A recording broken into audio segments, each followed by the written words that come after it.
മുറച്ചെറുക്കനല്ലേ, മിണ്ടാതെ പോയാ പിണങ്ങിയാലോ. ഉണ്ണേട്ടന്റെ മുറച്ചെറുക്കനാ. പക്ഷേ ഞാനിപ്പോ സാറിന്റെ ഭാര്യ ആയതുകൊണ്ട് ആ ബോധത്തോടെ തന്നെയാ ഉണ്ണേട്ടൻ എന്നോട് സംസാരിച്ചത്. ആ ബോധത്തോടെ അവൻ സംസാരിച്ചില്ലെങ്കിൽ അവന് തല്ല് കിട്ടുമെന്ന് അറിയാം. ഇനിയിപ്പോ തല്ലേണ്ടി ഒന്നും വരത്തില്ല. ആള് നന്നായിന്നാ എനിക്ക് തോന്നുന്നേ. കഴുത്തറ്റം മുങ്ങിയില്ലേ, പിന്നെ നന്നാവാതെ എന്ത് ചെയ്യും? അവൻ ലോഹിത്തിൽ സംസാരിച്ചൊക്കെ ശരിയാ, എന്ന് വെച്ച് കൂടുതൽ അടുപ്പമൊന്നും കാണിക്കണ്ട. ശത്രുതയുള്ള ഒരു സൗഹൃദം കാട്ടുന്നത് സ്വന്തം കാര്യസാധ്യത്തിന് മാത്രമാ. അവരെപ്പോഴാ നമ്മുടെ കാലി പിടിച്ച് വലിക്കുന്നതെന്ന് പറയാൻ പറ്റില്ല. അവനെല്ലാം നഷ്ടപ്പെട്ടു. ഇനി ആ വിജിതയുടെ വയറ്റി കിടക്കുന്ന കുഞ്ഞ് അവന്റെ അല്ല എന്ന് മാത്രമേ അറിയാനുള്ളൂ. അതുകൂടി അറിയുമ്പോ പിന്നെ ആ വീട്ടിൽ നിന്ന് കൂടി ഇറങ്ങേണ്ടി വരും അവന്. എടോ, എല്ലാം നഷ്ടപ്പെട്ടവര് മറ്റുള്ളവരുടെ നാശം ആഗ്രഹിക്കുള്ളൂ. അതെപ്പോഴും മനസ്സിലുണ്ടാവണം.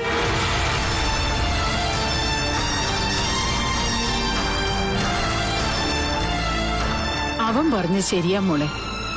എങ്കിലും ഓർമ്മയായപ്പോ മുതൽ കാണുന്നതല്ല ഞാൻ ഉണ്ണേട്ടനെ. ഒന്നിച്ചാ കളിച്ചു വളർന്നതും സ്കൂളിൽ പോയതും ഒക്കെ. അതുകൊണ്ട് എന്നോട് സുഖമാണെന്ന് ചോദിച്ചപ്പോ എനിക്ക് ദേഷ്യമൊന്നും തോന്നിയില്ലമ്മേ. സഹതാപാ തോന്നിയത്. MBBS പഠിക്കാൻ പോകുന്നത് വരെ ഉണ്ണേട്ടൻ പാവമായിരുന്നു. അതിനുശേഷമാ മൊത്തത്തിൽ മാറിപ്പോയത്. മോളെ, സ്നേഹം കൊണ്ട് കീഴ്പ്പെടുത്താൻ എളുപ്പമാ, ചതിക്കാനും. അതിൽ പോയി വീഴരുതെന്നേ അരുൺ പറഞ്ഞുള്ളൂ. അത് തന്നെയാ അമ്മയുടെ അഭിപ്രായം.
അവരെങ്ങോട്ടാ പോയത്?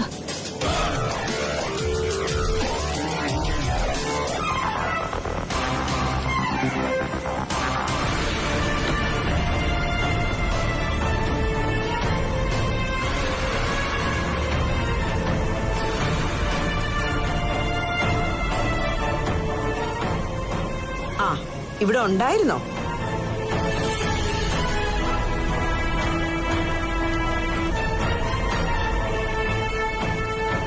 ഞാൻ മഞ്ജുവിനെ ഒന്ന് കാണണമെന്ന് പറഞ്ഞിരിക്കുവായിരുന്നു. മഞ്ജുവിന്റെ അമ്മയ്ക്ക് എന്താ സൂക്കേട്? എന്തു പറ്റി ആന്റി? എനിക്കൊന്നും പറ്റിയില്ല. അവരെന്റെ ഹസ്ബൻഡിന്റെ ഡീറ്റെയിൽസ് തിരക്കി. അതെനിക്കത്ര ഇഷ്ടപ്പെട്ടില്ല. പിന്നെ മഞ്ജുവും അമ്മയും തമ്മിലുള്ള പിണക്കത്തെ പറ്റി എനിക്ക് അറിയാലോ. അതുകൊണ്ട് നല്ല രീതിയിൽ തന്നെ മറുപടി കൊടുത്തിട്ടുണ്ട്. ഞങ്ങളിവിടെ വരുന്നുണ്ടെന്ന് പറഞ്ഞോ? ജീവൻ ഡോക്ടറാണ് എന്നെ ചികിത്സിക്കുന്നതെന്ന് പറഞ്ഞോ? ഞാനൊന്നും പറയാൻ പോയില്ല. അവരുടെ ചോദ്യം തന്നെ എനിക്ക് ഇഷ്ടപ്പെട്ടിട്ടില്ല. ഇനി കാണുവാണെങ്കിലും ഞങ്ങൾ ഇവിടെ വന്ന കാര്യം പറയണ്ട. മഞ്ജു സൂചിപ്പിച്ചിട്ടുണ്ടല്ലോ കാർത്തു എന്ന പെൺകുട്ടിയെ കുറിച്ച്. അവളെ ഇവിടേക്ക് കൊണ്ടുവരാനാ ഈ ഡീറ്റെയിൽസ് ഒക്കെ തിരക്കുന്നത്. അവളെയും കൊണ്ടിങ്ങ് വരട്ടെ. ഞാൻ അവളെ ഈ പടി ഏറ്റിട്ടില്ല. അല്ല, നിങ്ങൾ പറയുന്ന പോലെ അതുകൊണ്ട് മാത്രമാണോ ഡോക്ടറുടെ ഡീറ്റെയിൽസ് തിരക്കുന്നത്? അതിനപ്പുറം അവര് തമ്മിൽ വല്ല മുൻപരിചയം ഉണ്ടോ? ഏയ്, അതിനുള്ള സാധ്യതയില്ല. കുടുംബത്തിനകത്ത് ഞങ്ങൾ പറഞ്ഞതിനപ്പുറം ഒരുപാട് പൊട്ടിത്തെറി ഉണ്ടാൻറ്റി. അതിന്റെ ഭാഗമായിട്ട് അമ്മ ഓരോന്ന് ചോദിക്കുന്നത്. ഇപ്പൊ അമ്മയുടെ ഏറ്റവും വലിയ ശത്രുക്കളും ഞാനും അനന്തുവേട്ടനും. അങ്ങനെയുള്ള അമ്മയെ അമ്മയായിട്ട് കാണേണ്ട കാര്യമില്ല. അതുകൊണ്ട് ഞാനൊരു റെസ്പെക്റ്റും കൊടുത്തില്ല. ഏതായാലും അവരെ കാണുവാണെങ്കിൽ പറഞ്ഞേക്ക്. ഇനി വഴി വെച്ച് കാണുമ്പോ എന്നോട് മിണ്ടാനും പറയാനോ ഒന്നും വന്നേക്കരുതെന്ന്.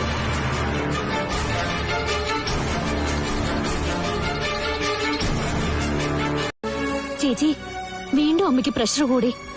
ഇപ്പൊ കിടക്കുക. അയ്യോ, എന്നാ ഞാൻ ഉടനെ സാറിനെ കൂട്ടി അങ്ങോട്ട് വരാം.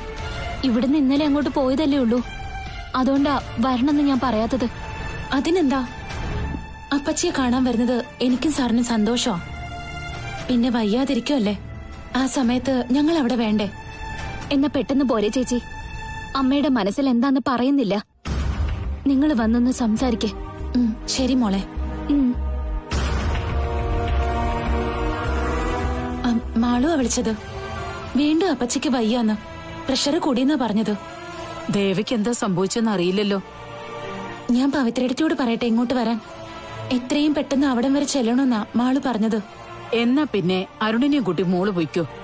പവിത്രയെ വിളിക്കൊന്നും വേണ്ട. നിങ്ങൾ പോകുന്ന വഴിക്ക് എന്നെ കടയിൽ ഇറക്കിയാ മതി. ഞാൻ അവിടെ നിന്നോളാം. നിങ്ങൾ തിരിച്ചു വരുമ്പോ എന്നെ വിളിച്ചാ മതി. എടാ മോനെ, ദേവിക്ക് വീണ്ടും BP കൂടിയെന്ന്. നമുക്ക് ഉടനെ അവിടെ എത്തണം അരുൺ സാറേ. അവളെ ഒരു നല്ല ഹോസ്പിറ്റലിൽ കാണിക്കും മോനെ. ഹോസ്പിറ്റലിൽ പോയ അപ്പച്ചിയുടെ ഇപ്പോഴത്തെ അസുഖം മാറില്ലമ്മേ. ഇത് ശരിക്കും മാനസികമാ. എന്തൊക്കെയോ ഭയം അപ്പച്ചിയുടെ ഉള്ളിൽ കിടക്കുന്നുണ്ട്. അപ്പച്ചിയെ എന്തൊക്കെയോ അലട്ടുന്നുണ്ട്. ഞാൻ ഏതായാലും റെഡി ആയിട്ട് വരാം. ദേവിക്ക് വയ്യാന്നറിഞ്ഞ ഉടനെ കാണണം മോൾക്ക്. തിരിച്ചു അങ്ങനെ തന്നെയാ. കാർത്തൂനെ കണ്ട ദേവിക്കും കുറച്ചൊക്കെ സമാധാനം കിട്ടും. രണ്ടാളും തമ്മില് എന്തോ മുജ്ജന്മ ബന്ധമുണ്ടെന്നാ തോന്നുന്നേ.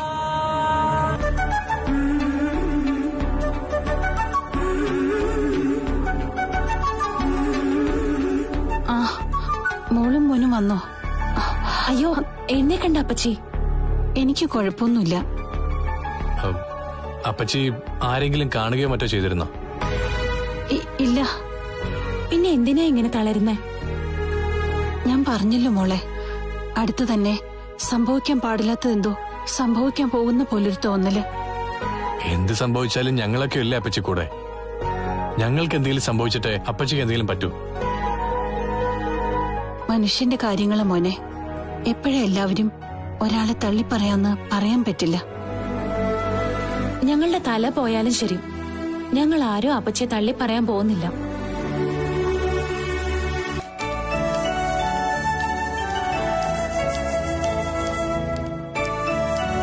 അയാളെ കൈകാര്യം ചെയ്യണം കണ്ണേട്ടാ.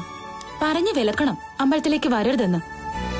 മുത്തശ്ശനും അപ്പച്ചിയൊക്കെ വിഷമിപ്പിക്കുന്ന അയാളെ.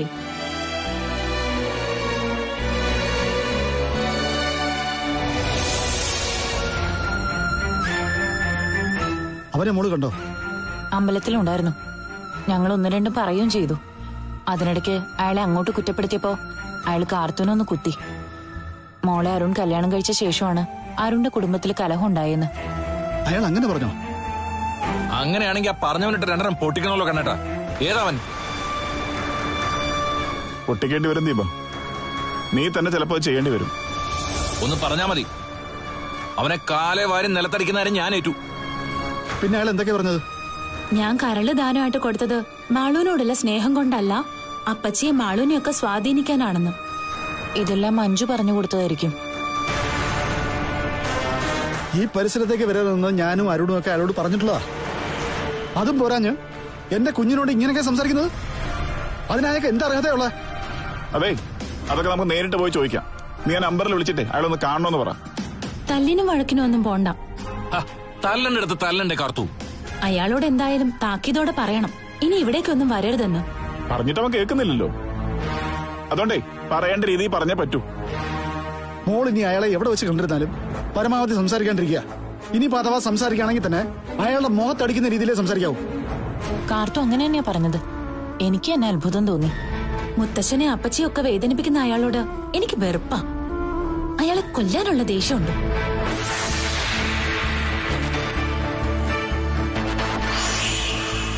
നിങ്ങൾ ആരും പോകണേട്ടാ. എനിക്ക് അവന്റെ പേരും അഡ്രസ്സും തന്നാ മതി. വീട്ടിൽ കയറി ഞാൻ പൊട്ടിച്ചോളാം. നിന്നെ കൊണ്ട് അതിന് കഴിയില്ല ദീപ. അതെന്താ കഴിയാത്തത്? കാർത്തൂനെ വേദനിപ്പിച്ച ഒരുത്തനെ തല്ലി ചാച്ചു വേണമെങ്കിൽ മുന്നിൽ കൊണ്ടിട്ട് തരാം ഞാൻ. അത്ര പെട്ടെന്ന് നിനക്ക് അങ്ങനെ ചെയ്യാൻ പറ്റുന്ന ഒരാളല്ല ഈ പറഞ്ഞ ആള്. ഇനി ഒരാൾ കൂടി നിങ്ങളോടൊപ്പം ചേർന്നാ എല്ലാം ശരിയാവും. അതങ്ങനെ ചേരുമെന്ന് തോന്നുന്നില്ല. കാർത്തൂവിന്റെ ഇതുവരെയുള്ളൊരു അനുഭവം വെച്ച് നോക്കിയാ ആദ്യം വെറുത്തവരൊക്കെ പിന്നീട് കാർത്തൂവിനൊപ്പം ചേർന്നിട്ടുണ്ട്. ഇങ്ങനെ അങ്ങോട്ടും ഇങ്ങോട്ടുമായി നിൽക്കാതെ കുറച്ചു ദിവസം ഇവിടെ ഒന്ന് താമസിച്ചൂടെ മോളെ? അവിടെ അരുൺ സാറിന്റെ അമ്മ മാത്രമല്ലേ ഉള്ളൂ അങ്കളെ. ഏട്ടത്തെയും കൂടി ഇങ്ങോട്ട് കൊണ്ടുവരണം. ഏട്ടത്തിക്ക് ഇത് പരിചയമില്ലാത്ത വീടൊന്നും അല്ലല്ലോ. ഇവിടെ വന്ന് എത്രയോ ദിവസം താമസിച്ചിട്ടുള്ളതാ. ആ അത് ശരിയാ. ഞാൻ അമ്മയോട് പറഞ്ഞു നോക്കാം. എല്ലാവരും ഇടയ്ക്കിടയ്ക്ക് ഇവിടെ ഒത്തുകൂടുന്നത് ഒരു സന്തോഷമാ എല്ലാവർക്കും. പിന്നെ അന്ന് ദീപാവലിയുടെ അന്ന് സംഭവിച്ചതുപോലെ അനിഷ്ട സംഭവങ്ങളൊന്നും ഉണ്ടാകരുതെന്ന് മാത്രം. അച്ഛാ, വിളിച്ചിട്ട് അമ്മ ഫോൺ പോലും എടുക്കണില്ല. ഞാനും വിളിച്ചു, എടുത്തില്ല. ഉടനെ വരുമായിരിക്കും മോളെ, ടെൻഷൻ അടിക്കണ്ട. അമ്പലത്തിൽ പ്രാർത്ഥനയോടെ നിൽക്കുന്നോണ്ടാവും വിളിച്ചിട്ട് എടുക്കാത്തത്.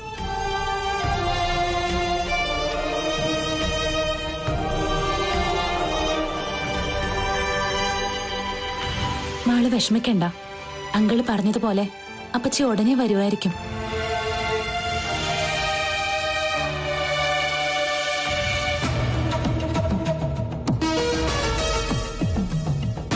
ഞാൻ പത്നിയെ വിളിച്ചിരുന്നു, പവിത്രയുടെ ചേച്ചിയെ. അവിടെ അപ്പച്ചി ചെന്നിട്ടില്ല എന്നാ പറഞ്ഞേ. പക്ഷേ ഏട്ടത്തി ഏട്ടനും പുറത്തു പോയിരിക്കേ. അവരെ പിന്തുടർന്ന് അപ്പച്ചി പോകാൻ സാധ്യതയുണ്ട്. എങ്ങാനും അവരുടെ ഡോക്ടർ ജീവന്റെ അരികിലേക്കായിരിക്കും പോയിരിക്കുക. അതായി എന്റെ സംശയം. അങ്ങനെയാണെങ്കിൽ ഇന്നത്തോടെ ഉറപ്പാവും ജീവനാണ് ഏടത്തിയുടെ ഡോക്ടർ എന്ന്. ഇനി അതറിഞ്ഞിട്ട് അപ്പച്ചി എന്തെങ്കിലും കടുങ്കൈ ചെയ്ത് കളയോ സാറേ?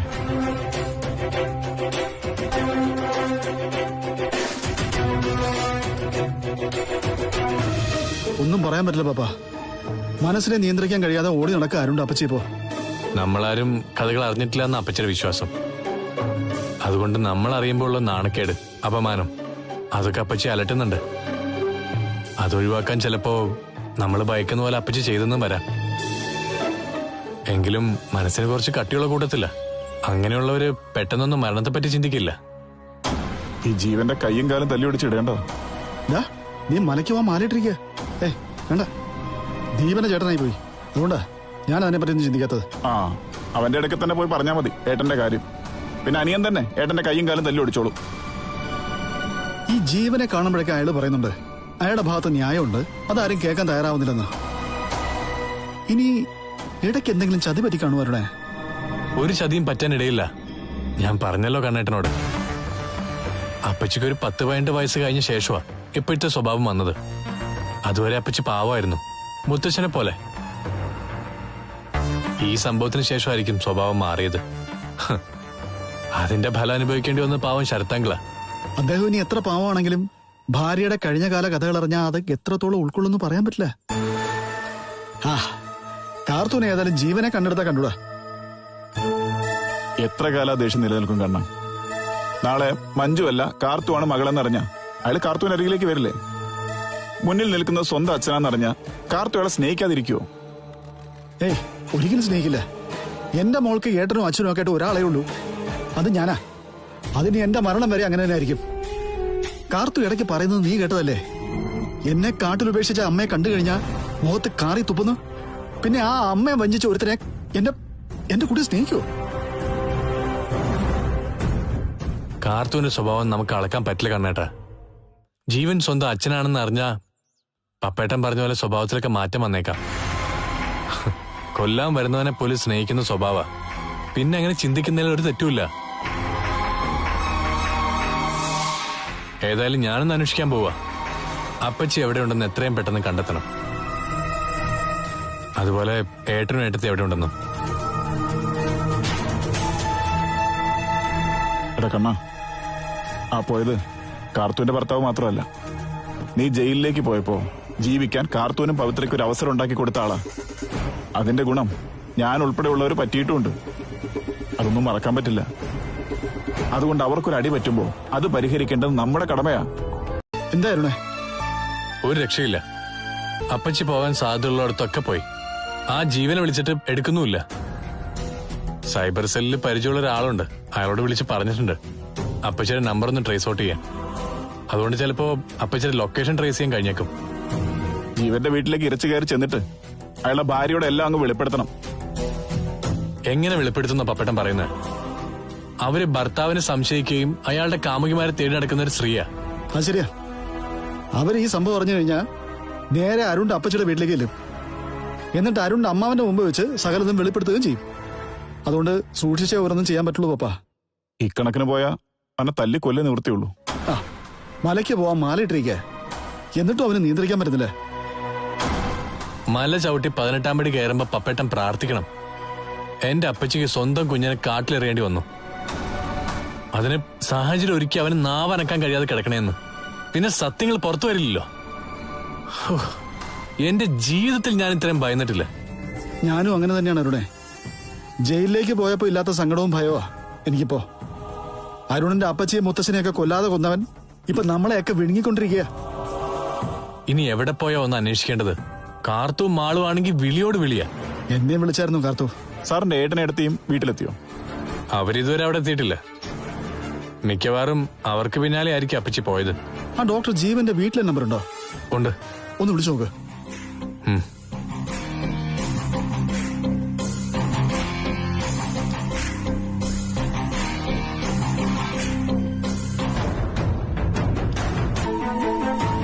നിങ്ങൾക്ക് എന്താ വേണ്ടത്? ഞങ്ങളുടെ പിന്നാലെ എന്തിനെങ്ങനെ ചുറ്റിത്തിരിയുന്നത്? രണ്ടാളും ഹോട്ടലിൽ പോയിരുന്നോ?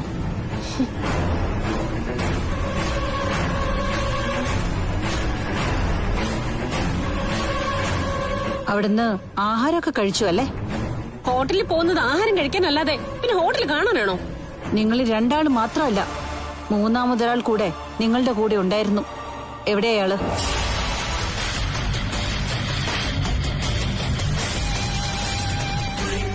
അയാള് വന്ന കാറാണ് പുറത്തു കിടക്കുന്നത്. അത് സുമേഷ് അല്ല.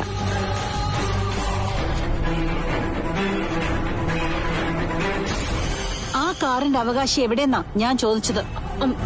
ഞങ്ങൾക്കറിയില്ല. എന്നാ എനിക്കറിയണം. വിളിക്കടി, വിളിക്കടി അവനെ. ആരെ വിളിക്കാനാ അപ്പച്ചി പറയുന്നേ?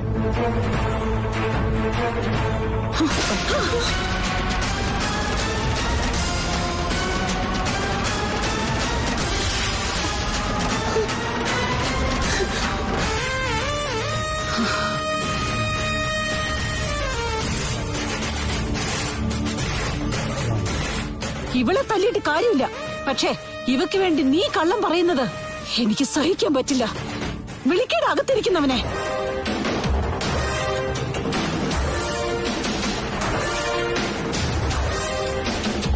വിളിക്കടി. വേണ്ട, ഞാൻ പോയി കണ്ടോളാം. എങ്ങോട്ടേ പോന്നേ? മാറടി, മാറടി അങ്ങോട്ട്. ആരുമില്ലെന്ന് പറഞ്ഞില്ലേ? കാണിക്കുന്നു.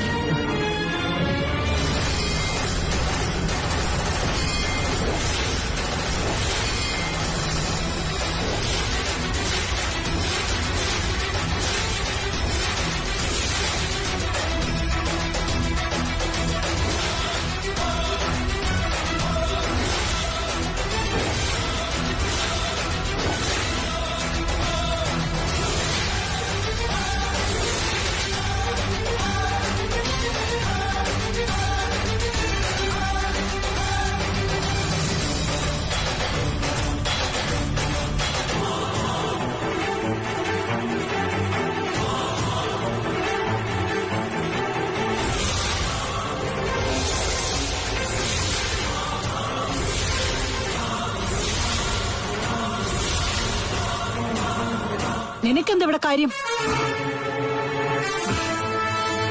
ചോദിച്ചത് കേട്ടില്ലേ? നിനക്കെന്താ ഇവിടെ കാര്യം?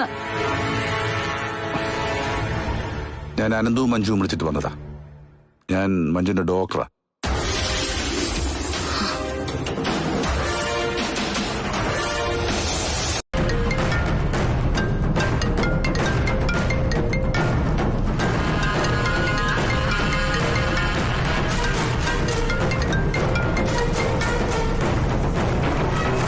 ഹലോ, ഞാനാണ് ജീവൻ. നിനക്ക് എന്ത് വേണം? ഞാൻ മനഃപൂർവ്വം മഞ്ജുവിനെ തേടി പിടിച്ച് അവളെ ട്രീറ്റ് ചെയ്തൊന്നുമില്ല.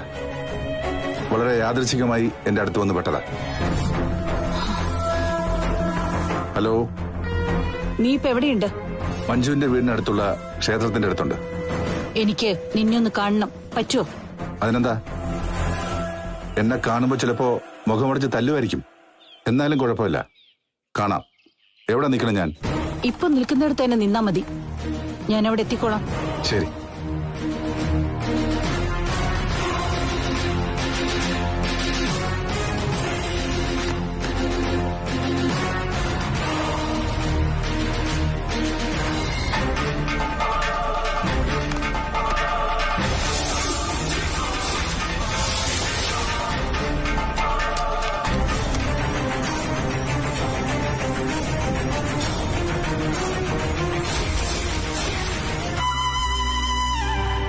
അപ്പച്ചി ഇനിയും വന്നില്ലല്ലോ മോളെ.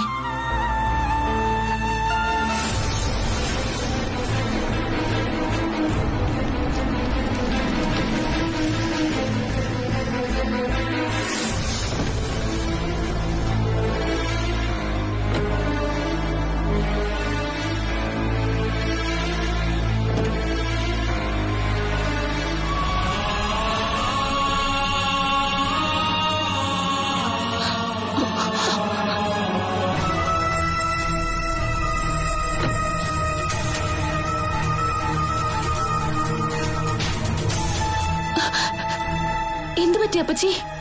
ഒരു ചെറിയ തളർച്ചയുണ്ടായി. എവിടായിരുന്നു അമ്മ ഇതുവരെ? അമ്പലത്തിലായിരുന്നു. ഒരുപാട് നേരം ക്ഷേത്രത്തിൽ വലം വെച്ചു. അപ്പൊ തല ഇറങ്ങി. അത് കഴിഞ്ഞ് ഏട്ടത്തെ കാണാനും പോയി.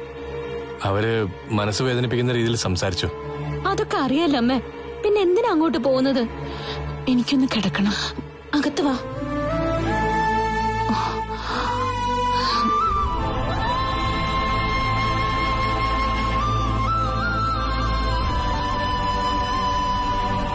എന്തു പറ്റി ദേവേ? വീണ്ടും BP കൂടിയെന്നാ തോന്നുന്നേ.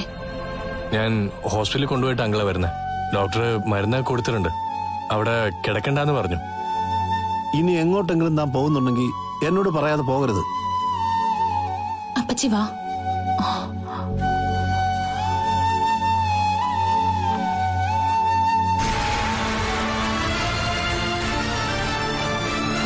മഞ്ജുവിന്റെ സ്വഭാവമാണോ മോനെ അയാളെ അലട്ടുന്നത്?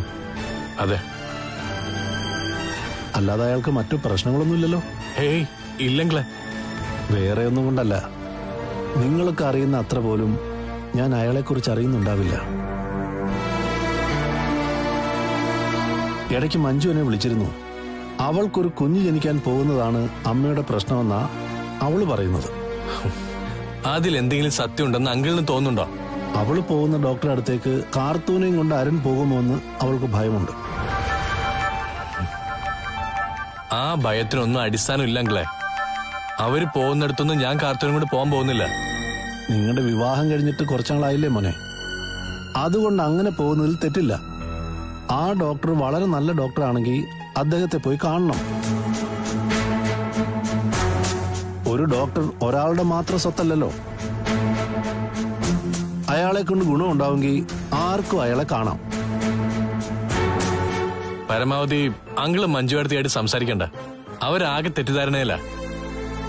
പിന്നെ കൂടെയുള്ള ആളുടെ കാര്യം അറിയാലോ. അനന്തുവേട്ടന് അവരെ പറഞ്ഞ് തിരുത്താൻ പറ്റുന്നില്ല. അവരുടെ ഭാഗത്ത് ശരിയെന്ന് അങ്ങേരെ വിശ്വസിക്കുന്നത്. പിന്നെ എന്ത് ചെയ്യാൻ പറ്റും? ഈ വഴക്കൊന്ന് അവസാനിപ്പിക്കണമല്ലോ മോനെ. മഞ്ജുവിനേക്കാൾ പ്രാധാന്യം നൽകുന്നുണ്ട് ഇപ്പൊ ദേവയും മാളവും കാർത്തൂന്. നേരത്തെ ദേവ മാത്രമേ അങ്ങനെ ചെയ്തിരുന്നുള്ളൂ. ഇപ്പൊ മാളുവിന് കാർത്തൂന്ന് വെച്ച ജീവനാ. അതൊക്കെ മഞ്ജുവിന്റെ സമനില തെറ്റിച്ചിരിക്കുക. ഇപ്പോഴത്തെ രീതികളൊക്കെ കാണുമ്പോ മഞ്ജു അല്ല കാർത്തുവാണ് മാളുവിന്റെ സ്വന്തം ചേച്ചിയെന്ന് തോന്നിപ്പോകും. ഉള്ളത് പറഞ്ഞാ ഇതിനകത്തോട്ട് കയറുന്ന എനിക്ക് ശ്വാസം വിടില്ല. പിന്നെ ശ്വാസം വിടുന്നത് എവിടെ പോകുമ്പോഴാ? അവളെ കാണുമ്പോഴാണോ? ആ മഞ്ജുവിന്റെ അമ്മേ. അവരാണല്ലോ ഇപ്പൊ നിങ്ങളെ തേടിക്കൊണ്ടിരിക്കുന്നത്. ഞാനും അവരും തമ്മിൽ മുൻകാല പരിചയമില്ലാന്ന് നിന്നോട് പറഞ്ഞതാ. എങ്കിലും അവരുടെ പേര് പറയുമ്പോ നിങ്ങളുടെ മുഖത്ത് നല്ല വ്യത്യാസമുണ്ട്. ഞാനുമായി ഒരു ബന്ധമില്ലാത്ത ഒരാളെ ചേർത്ത് കഥകൾ ഉണ്ടാക്കുമ്പോ എനിക്ക് നോവും. നാളെ നീ പുറത്തു വെച്ച് ആരെങ്കിലും കണ്ട, ഏതെങ്കിലും പരിചയക്കാരനുമായി സംസാരിച്ച, അവരൊക്കെ നിന്റെ കാമുകനാണെന്ന് പറഞ്ഞാ നിനക്കത് ഉൾക്കൊള്ളാൻ പറ്റുമോ? എനിക്ക് വൃത്തികെട്ട സ്വഭാവം ഇല്ലാത്തതുകൊണ്ട് നിങ്ങൾക്ക് അങ്ങനെ പറയാൻ പറ്റില്ല. നിന്റെ സ്വഭാവം നല്ലതാണ്, നിന്റെ മാത്രം വിശ്വാസമാ. ഞാൻ ഈ ലോകത്ത് കണ്ടതിൽ ഏറ്റവും മോശം മനസ്സിനുടമ നീ. ആഹാ, ഇതൊക്കെ പുതിയ വെളിപ്പെടുത്തലാണല്ലോ. ഇനി ഇങ്ങോട്ട് കയറി മാന്തിയ ഇതുപോലുള്ള സംസാരങ്ങൾ ഒരുപാടുണ്ടാവും. നിന്റെ ചൊൽപ്പടിക്ക് നിൽക്കാൻ ഞാൻ നിന്റെ അടിമയൊന്നുമല്ല. ആരാ നിങ്ങൾക്ക് ഈ ധൈര്യം തന്നത്? നീ തന്നെയാ, നിന്റെ സംസാരം തന്നെയാ. ഇനി നിന്നെ താണുവണങ്ങി നിൽക്കുന്ന പ്രശ്നമൊന്നുമില്ല. വയസ്സ് 55 ഇനി അധിക കാലം ജീവിതമൊന്നുമില്ല എനിക്കും നിനക്കും. ആ സമയം കലഹിച്ച് കളയാനുള്ളതല്ല. അതുകൊണ്ടായിരിക്കും പുതിയ പുതിയ ബന്ധങ്ങൾ തേടി പോകുന്നത്. അങ്ങനെ പോയിട്ടുണ്ടെങ്കിൽ, ബന്ധം തുടങ്ങിയിട്ടുണ്ടെങ്കിൽ അത് നിന്റെ സ്വഭാവത്തിന്റെ പരാജയ. വൈകല്യമുള്ള മനസ്സിനെ മാറ്റിയെടുക്കണമെങ്കിൽ അതൊരു സൈക്കാട്രിസ്റ്റിനെ കൊണ്ടേ കഴിയൂ. അല്ലെങ്കിൽ നീ നിന്റെ അവസാന കാലം വരെ ഇങ്ങനെ ചലമ്പിക്കൊണ്ടിരിക്കും. പറയാൻ പാടില്ലാതൊക്കെ പറഞ്ഞുകൊണ്ടിരിക്കും. കുറച്ചു നാളായി നിങ്ങളുടെ പിന്നാലെ ഞാൻ വരുന്നില്ല. അതിന്റെ ദോഷങ്ങളെ കാണുന്നതെന്നൊക്കെ എനിക്കറിയാം. ഒരു കാര്യം ചെയ്യ്, നീ എന്നെ ഫോളോ ചെയ്. അങ്ങനെ പിന്തുടർന്ന് വരുമ്പോ ഭർത്താവ് വഴിതെറ്റി പോകുന്നുണ്ടെങ്കിൽ അവിടെ അവസാനിപ്പിക്കാം നമ്മുടെ ബന്ധം. അങ്ങനെ ബന്ധം പിരിഞ്ഞ് ഞാൻ പോകുന്നു നിങ്ങൾ കരുതണ്ട. നിങ്ങളെയും കൊണ്ടേ ഞാൻ പോവുള്ളൂ. വെറുതെ പേടിപ്പിക്കാതെടി. പരിചയമില്ലാത്ത ഒരാൾ വന്നിരിക്കുന്നു. ഒറ്റയ്ക്കാണോ വന്നത്? ആയിരിക്കും. അവളുമായിട്ട് തെറ്റിക്കാണും. അപ്പൊ പിന്നെ എന്നെ കാണുമെന്ന് തോന്നുമല്ലോ. അതോ ഈ കാണിക്കുന്നതൊക്കെ അഭിനയാണെന്ന് പറയാൻ വന്നതാണോ? അങ്ങനെയാണെങ്കിൽ നിന്നെ ഞാൻ 2 കൈ നീട്ടി സ്വീകരിക്കാം. എനിക്ക് അങ്ങനെ ഒരു സ്വീകരണം വേണ്ട. ഞാൻ ഒറ്റയ്ക്കല്ല വന്നിരിക്കുന്നത്, എന്നോടൊപ്പം ഒരാളുകൂടിയുണ്ട്.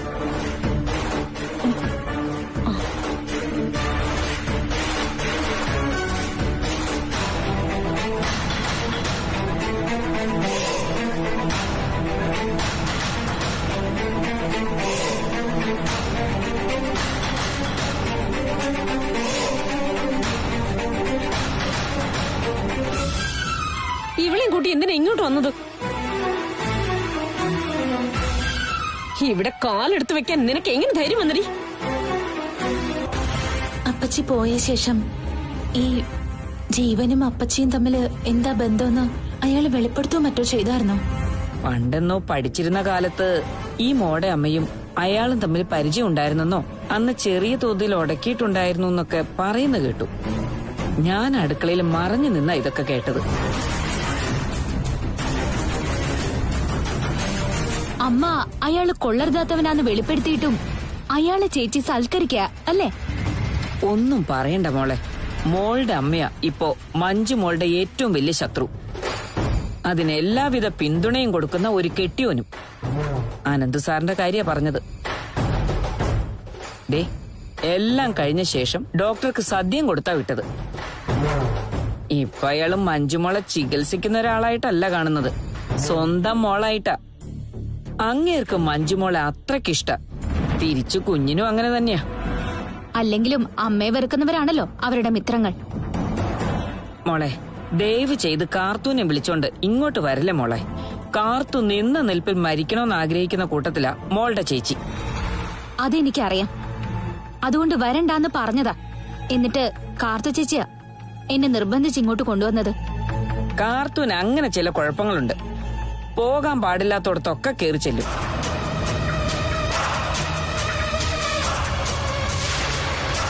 മഞ്ജുമോളെക്കാളും വിളഞ്ഞ ഒരെണ്ണം കാർത്തൂന്റെ തറവാട്ടിലുണ്ട്. മാമന്റെ മോള് വിജിത. അവളും ചിരിച്ചോണ്ട് വന്നാ കഴുത്ത് നീട്ടിക്കൊടുക്കും, കഴുത്ത് കണ്ടിച്ചോന്നും പറഞ്ഞോണ്ട്. അതാണ് സ്വഭാവം.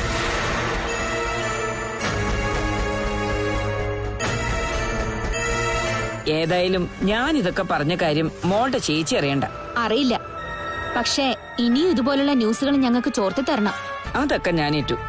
കാശ് തരുമെങ്കിൽ പിന്നെ എനിക്കെന്താ പാട്?